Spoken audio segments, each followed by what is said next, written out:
Olá, eu sou Vanessa Iores e começa agora o Ideias em Tese. Um programa pensado para discutir a importância da pesquisa acadêmica com doutores formados pela Unicinos. A entrevistada de hoje é Dioneia Berlitz, que apresentou a tese de doutorado no programa de pós-graduação em Biologia da Universidade. Olá, tudo bem? Seja bem-vindo ao programa. Tudo bem, Vanessa. Dioneia, a sua tese recebeu o seguinte título: Potencial biotecnológico de bacilos thuringiensis e bacilos subtilis no controle biológico de nematóides. Explica pra gente por que você decidiu, então, fazer essa pesquisa. Bom, o meu inicial na pesquisa já vem de bastante tempo, né? Desde 1999, quando eu iniciei um estágio no laboratório de microbiologia. Ainda na época da graduação? Na época da graduação. E depois disso, iniciei com uma bolsa de iniciação científica e sempre nessa linha de controle biológico de pragas. Então, nesse período, foram diferentes espécies de pragas, foram insetos, foram desde lepidópteros, coleópteros, pragas de arroz, pragas de milho, pragas de soja, sempre foi o foco da pesquisa. E a ideia de, então, depois do mestrado, de fazer o doutorado, era com alguma coisa que eu ainda não tinha trabalhado. Então, surgiu essa oportunidade de trabalhar com os fitonematóides. E, juntamente com o que eu já trabalhava, que era com os bacilos thuringiensis, bacilos subtilis.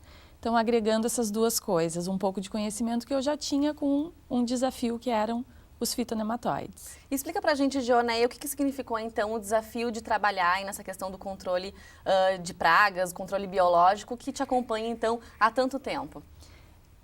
Eu já tenho assim um pouco de histórico familiar, de agricultura familiar, pequenas áreas agrícolas, né?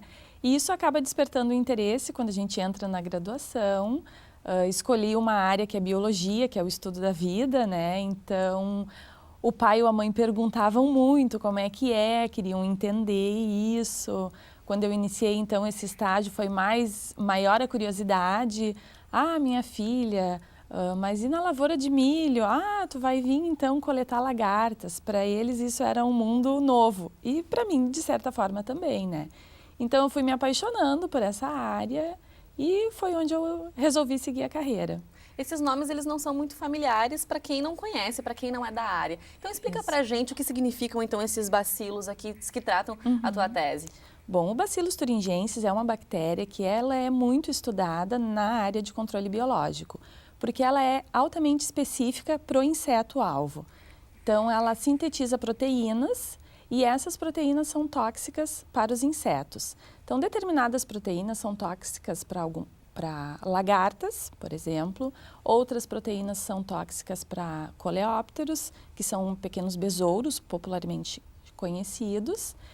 E agora, nos últimos anos, se descobriram novas proteínas ativas aos fitonematóides, que são pequenos, digamos assim, vermes que invadem as raízes das plantas.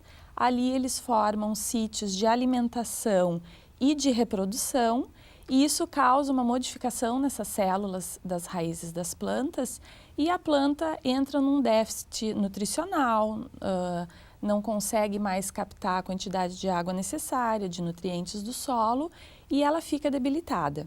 Então, é dessa forma que ela pode acabar impactando aí a dona de casa, por exemplo, enfim, que vai querer consumir essa planta, para a gente entender melhor como isso pode se aproximar mais do dia a dia das pessoas. Por exemplo, vai diminuir a produção naquela área, um exemplo a soja. Diminui a produção de soja e aí a balança comercial. Diminui a produção, aumenta o preço, vai aumentar o custo lá no supermercado também, né? Aí entra a questão do controle biológico. Não deixando resíduos no meio ambiente, sendo específico para o inseto praga, então ele não atinge os inimigos naturais desses insetos que também ajudam a controlar o nível populacional em uma lavoura, por exemplo, e vai ocasionar um maior valor agregado ao alimento, uma agricultura mais orgânica, sem tanto uso de produtos químicos. E como é que a gente pode pensar o contexto que a gente está inserido aqui nas nossas lavouras, por exemplo, que enfrentam esse tipo de problema? Esse contexto... Enfim, das pragas, enfim, que podem ter hoje, para a gente entender a importância, então, de poder estudar esses bacilos, de poder enfrentá-los. Bom, o Rio Grande do Sul, tradicionalmente, é um estado onde a agricultura é bem expressiva. Então, tem muitas áreas de plantações de arroz, muitas áreas de plantações de soja, plantações de milho, e são alvo de muitos insetos. É um complexo muito grande de insetos. E além dos insetos que são maléficos às plantas, existem os inimigos naturais que acabam também ajudando a controlar o nível populacional desses insetos. Agregando com isso o controle biológico, também se tem uma diminuição nessa população de insetos. E atualmente existem muitos produtos no mercado que já são comercializados com base no Bacillus thuringiensis, alguns com base no Bacillus subtilis, que está começando a ser mais estudado agora, como uma nova alternativa. E o Bacillus subtilis é mais específico também para os fitonematóides. Ele não tem assim, muitos relatos para os insetos. E explica para a gente também, Dioneia, em que suporte teórico você se apoiou, então, para fazer essa pesquisa? A base de dados da CAPES, que é muito boa para nos dar um apoio nessa parte. E acho que a principal é a base de dados da CAPES, até pela pesquisa exigir periódicos qualificados que tenham já um registro no portal. Então, eu acho que o principal poderia citar a base de dados da CAPES. E você enfrentou alguma dificuldade nesse momento inicial de pesquisa, até pela busca de materiais ou até mesmo pelo referencial teórico? No referencial teórico tiveram dificuldades porque poucos artigos relatavam o uso de Bacillus subtilis para os fitonematóides. Então, eu encontrei artigos de 2008, que foram os mais recentes, né? Então, de 2008 para cá aumentou bastante essa linha de pesquisa com os nematóides. Outra dificuldade, como eu te falei, eu nunca trabalhei com esse nematóide, então era um desafio para mim, né? E ele é extremamente pequeno, os insetos a gente trabalha a olho nu, né? O fitonematóide eu tenho que trabalhar no microscópio, eu tive que adaptar o meu olho para enxergar ele no microscópio, né? E poder contar.